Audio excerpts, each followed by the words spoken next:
Guys നമ്മളിവിടെ ഉണ്ടാക്കാൻ പോകുന്നതാണ് ചിക്കൻ സ്റ്റേക്ക്. അതിനുവേണ്ടി നമ്മൾ ഉപയോഗിക്കുന്നതാണ് കുരുമുളക് പൊടി, chilli flakes, organic powder, turmeric powder and garlic powder. ഇതെല്ലാം കൂടി എടുത്തിട്ടാണെങ്കിൽ ഒരു പാത്രത്തിലേക്ക് എടുത്തിട്ട് കുറച്ച് ഉപ്പും തൈരും ഇട്ടിട്ട് മിക്സ് ചെയ്യുക.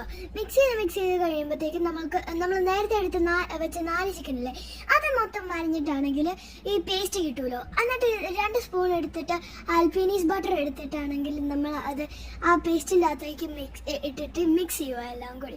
എന്നിട്ട് പേസ്റ്റ് ആയി കഴിയുമ്പോൾ നമ്മളാണെങ്കിൽ ചിക്കനെ തേച്ച് പിടിപ്പിക്കുക. ബാക്ക് സൈഡിലും ഉണ്ട്. എല്ലാ 4 ചിക്കനെയും പിടിപ്പിച്ച് കഴിഞ്ഞിട്ട് 4 ചിക്കനെയും പിടിപ്പിച്ചിട്ടുണ്ട്. അപ്പം ഇത് നമ്മൾ എയർ ഫ്രയറിൽ വെച്ചിട്ടുണ്ട്. 3 ചിക്കൻ കുത്തി കയറ്റി ബാക്കി വന്ന 1 ചിക്കൻ നമ്മൾ വറുത്തടിക്കാൻ പോവാണ്. 165 ഡിഗ്രിയിലാണ് നമ്മൾ പൊരിച്ചത്. പിന്നെ ഇതാണ് വറുത്തടിക്കാൻ പോകുന്ന ചിക്കൻ. സ്റ്റേക്ക് എല്ലാം റെഡിയായി. നമ്മൾക്ക് കുറച്ച് റൈസും ഉണ്ടായിരുന്നു.